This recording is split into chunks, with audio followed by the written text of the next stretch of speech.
Hey there friends, welcome back to my YouTube channel.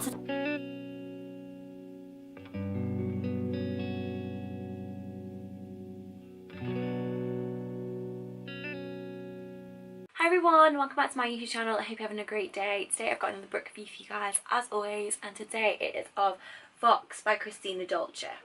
This is without a doubt the book that I've read the fastest so far this year, and I already know that it's going to be at the end of the year on my list of my book video or list of top books that I read in 2019. It was amazing. I sped through it. I did accidentally drench it in some water that leaked in my bag, but despite that, honestly, I just cannot recommend this book enough. It is so great. It's terrifying, and it's just amazing.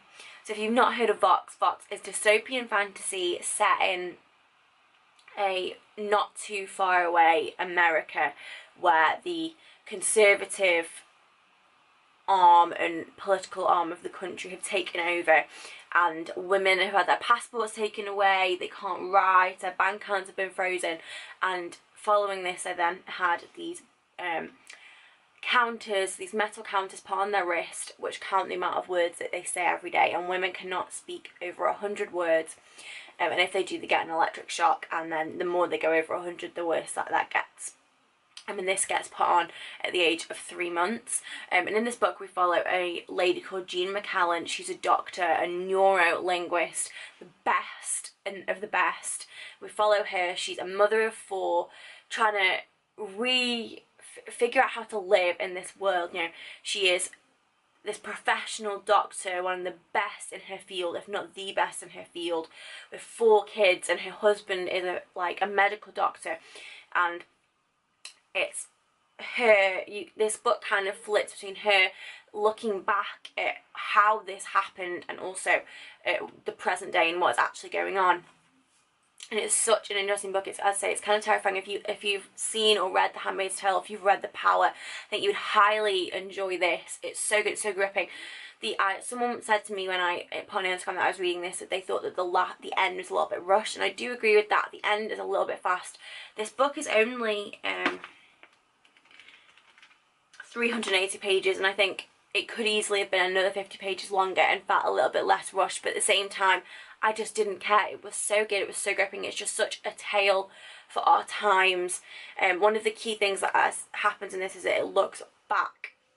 She looks back a lot. She looks at how this happened, the way that this world became reality, going from kind of the conservative agenda growing, less women in politics, women being thrown out, extreme views becoming more centralised, and how all of these small things, how people deciding that they didn't want to get involved, that it wasn't for them, or that just this time they weren't going to vote, how each of these small things basically became a ripple effect to then this extraordinarily conservative government taking over, and women basically being oppressed. Any woman who was so gay men and women put into camps. Anyone, you know, having sex before marriage was illegal, and if you do that, you know, you get thrown into a camp. Half the workforce stays home. The president's wife is on suicide watch and basically is not left alone at any point because of what she might do, and that they can't have that happening. And it's kind of, you have these two parallel things going on of that, and really it's kind of, as I say, it's a tale for our time of what can happen if, you know, it's that quote of what will happen if good men stand by and do nothing, of what will happen if we all keep being asleep. But then also follows this point where the president, his brother, has a skiing accident, and the only person or the only team who can solve the problem because he hurts his brain is Jean and her team that had basically done all this research for them many decades before, and it then sort of follows into this world of, yeah, how these women have been silenced, and how it's kind of a ripple effect that it came to that, but also a ripple effect of how it comes out of that, and how people adapt act, and it's just, oh, honestly, I cannot tell you how much I love this book. And as I say, if you like Handmaid's Tale, if you like The Power, you would definitely enjoy this. And this is, compared to both of those, this is much less PG, this is much more PG, so it's not as kind of adult, and there's sex references but not as many in the it's not as kind of really raw and in your face, so it's definitely an easier read. I can so tell why this is a bestseller. Honestly, it's like so many of the quotes on it are like, this is mind-blowing, it's dazzling, it's scary, and it really is. Yeah, it's also spectacular, and I think I read this in like less than a week, which for me is so good. Like, I always know that a book is really good when I want to read it when I get home from when I'm like, before I go to sleep. There's only 2 books that, since I've moved to London, that I've done that with. This is one, and then the final book in the Throne of Glass series is the other, and that tells you a lot, because before I go to sleep I normally just want to watch like mind-numbing television, but if a book is that gripping and that intense and that good that it makes me want to read it before I go to sleep, I always know that it's one to recommend to people, because it is just fantastic.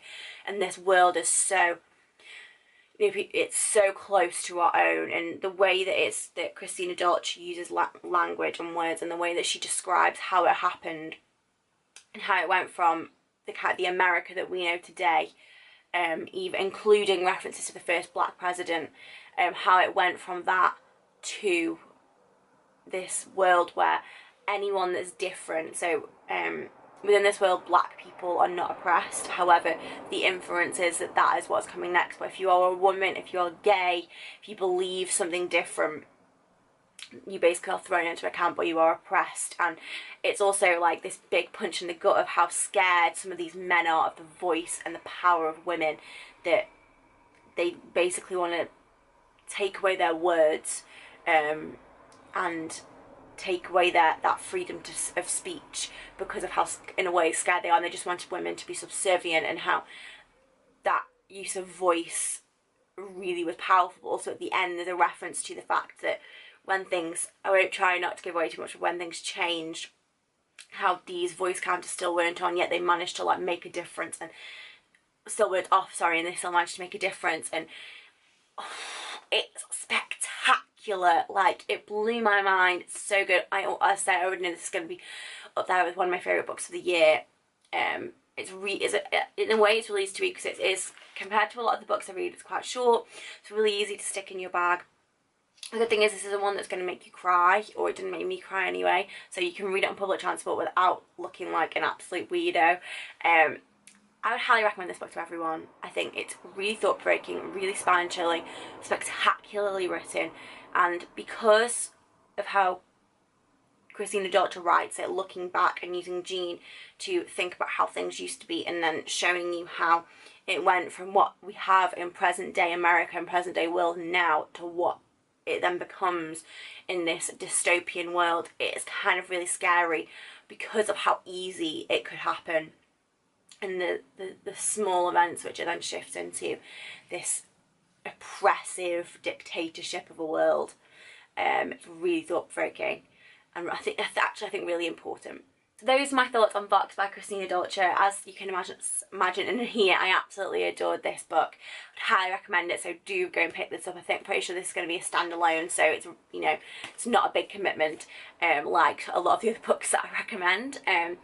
If you've read this book and you had some thoughts, please let me know in the comments. I'd love to have a chat about this. And if you've read any books similar to this that you think I might like, again, let me know in the comments. I've already read I've already read The Power. I've not read Handmaid's Tale yet, but I have already seen the TV show, so I am considering picking that book up very, very soon. If you've got any other recommendations based on things like this, please let me know. I would love to hear them. Hope you enjoyed this video. If you did, please remember to like and subscribe. I post videos at least once, if not twice a week, and many of those are book reviews, so you always have lots of fun new content coming from me. Hope you have an amazing day, and I shall see you guys soon. Bye.